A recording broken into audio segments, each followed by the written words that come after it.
예, 안녕하세요. 카린입니다. 트리플잼이 이번 주 주말 이틀간 벌어지죠. 그런데 제가 트리플잼 촬영을 가도 괜찮겠냐고 WKBL 측에 연락을 취해봤는데요. 촬영하는 거는 괜찮은데 뭐 선수들한테 진짜 컨택을 해서 인터뷰를 하거나 이러지는 않기로 했고요. WKBL 측에서 그런 요구가 있었기 때문에 그건 제가 안 할 거고요. 이번 트리플잼은 특이한 상황이 많아요. 역대 최다로 13팀이 출전하는 대회고요. 그 국가로 봐도 태국, 일본, 싱가폴, 필리핀, 그리고 우리나라까지 5개국이 참가를 하고요. 5개국이 참가를 하는데 우리나라는 프로팀 6팀 이외에도 3대3 대표팀이 합류를 해서 이 3대3 대표팀을 위한 이것도 결국엔 평가전이 될 걸로 그런 효과를 볼 걸로 기대를 하고요. 그리고 이번 트리플잼이 제일 중요한 이유는 그간 코로나 사태로 인해서 트리플잼을 각 구단 연습체육관이나 이런 데서 진행을 했단 말이에요. 보통 청라에서 많이 했죠. 그런데 트리플잼이 드디어 원래 취지대로 그 팬들과 야외에서 만나는, 야외는 아니지, 타임스퀘어인데 그런 자리가 돼서 돌아왔고요. 영등포 타임스퀘어에서 펼쳐지기 때문에 눈길을 어느 정도 끌 수 있을 걸로 기대를 하고요. 트리플잼 대회도 이게 점점 규모가 커지고 있는 게 기대되는 상황이고요. 사실 정확한 건 한번 다녀와서 한번 얘기를 드릴 건데요.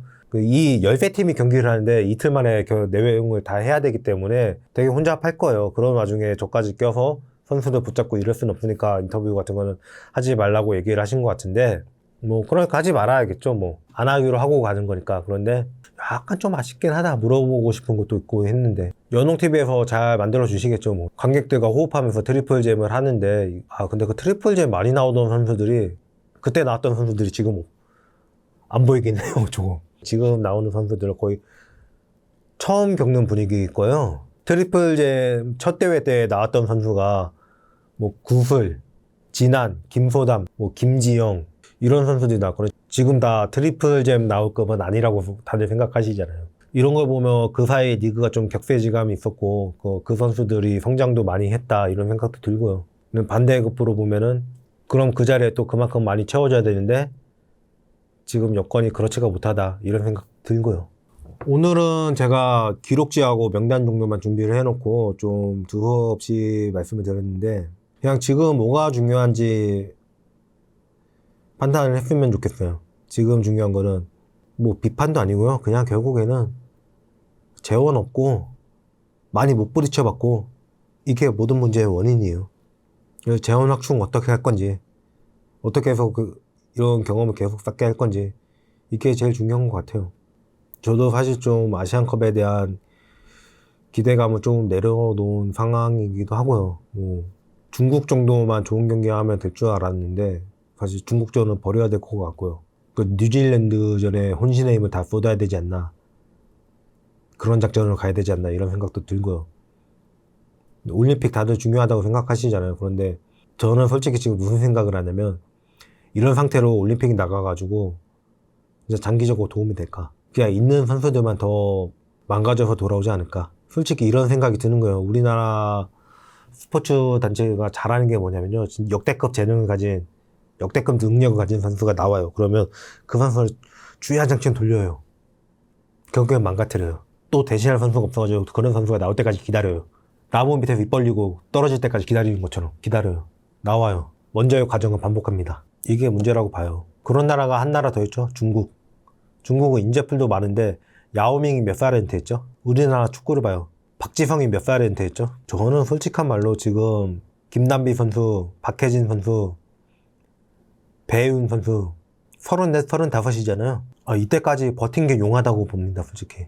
지금 박지수 선수도 그렇게 되지 않을까, 그 걱정이 솔직히 들어요. 함부로 하면 안 될 소리일 수도 있겠지만 지금 박지수 선수가 경기를 뛰기 시작한 지 얼마 안 됐는데 공황장애도 있었고 시즌 중간에 부상도 있었잖아요. 그런데 또 바로 너무 큰 돌이 주어졌어요. 안 그래도 인재풀이 딸리는데 주축 선수들이 다 빠졌고 양인영도 100%가 아니고, 그러니까 양인영 진짜 잠깐 쓰다가 안 쓰더라고요. 그거 보고 아픈 건가? 잘 뛰는데? 근데 뛰는 폼 이상한데? 그러니까 계속 걱정이 되는 거예요, 저는. 그냥 아시안컵 결과를 보고 일단 제일 먼저 중요한 거는 지금 회복이 최우선인 선수들이 되게 많아요. 그러니까 그 선수들 회복에 최대한 집중을 해야 될 것 같고, 근데 일정이 너무 타이트해요. 아시안게임 대표팀을 소집했다가 박진자컵도 내보낸다고 하잖아요. 그래서 저는 이런 것 때문에 박진자컵도 버짓이 커지는 게 국제적인 대회가 되는 거, 이건 좋아요. 좋은데 뭐가 문제냐면 지금 우리나라 상황에서는 그 국대급 선수들이 계속 무리를 할 수밖에 없는 상황인 거예요. 시즌 끝난 지 두세 달밖에 안 된 상황에서 대표팀에 소집돼서 경기를 치르고 왔죠. 지금 대표팀 뽑힐 만한 선수 중에 컨디션이 정상인 선수는 거의 없어요. 그런 상태에서 아시안컵을 치르고 와서, 아시안컵이 7월에 끝나잖아요. 그리고 나서 두 달 있으면은 아시안게임이에요. 그리고 그 아시안게임 소집 중간에 박진자컵도 뛰어야 돼요.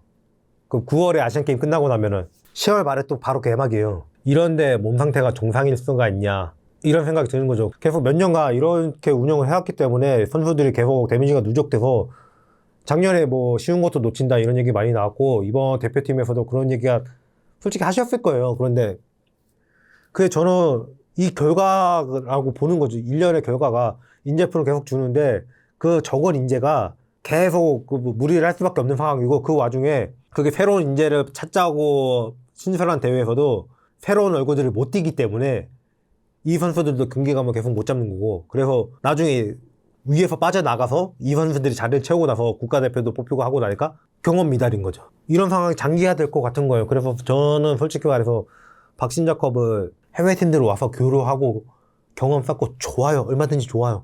근데 예전처럼 30세 이하 나이 제한을 뒀으면 좋겠어요. 나이 제한을 두고 예전처럼 그냥 30세 이하에 안 걸리더라도, 예전에 아사 박신자컵 때 국가대표 선수 잠깐 뛰었다고 그래도 되냐고 말 많았잖아요. 그런 것처럼 그런 분위기가 됐으면 좋겠어요. 지금 연맹에서 이거를 규모 있는 대회로 키워서 우리나라 농구를 좀 부흥시켜 보려는 건 알겠는데, 이 결과가 좋은 결과가 나오고 있다는 생각이 안 들어요. 지금 1년의 상황을 보면은. 제가 올해 일정에 대해서도 말씀을 드렸지만 그 전에도 계속 대회들이 다닥다닥 붙었었어요. 그 중간에 각 팀 주전 선수들이 박신자컵도 뛰어야 되고, 리그 들어가면 리그에서도 솔직히 재원이 없기 때문에 대신해주는 선수들이 별로 없고, 뛰던 사람 선수가 계속 뛰니까 새로운 얼굴도 또 계속 안 나오는 거고, 이런 상황이 계속 벌어지는 거죠.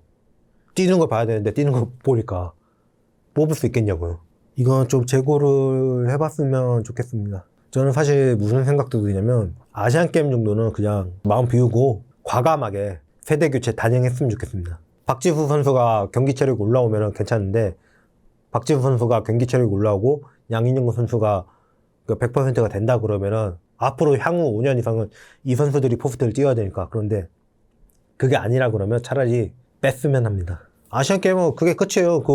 딱히 뭐 진출권이 걸려있는 대회도 아니고요. 지금 그 상태에서 기존 주전들 이런 표현 쓸게요. 갈아 넣어가지고 다음 세대도 못 키우게 하고, 그 기존 주전 세대들은 그대로 또 갈려져 있어가지고 또 리그 들어가서 또 갈리고, 이거 반복할 상황이 아닌 것 같아요. 예, 이만 마치겠습니다. 예, 감사합니다.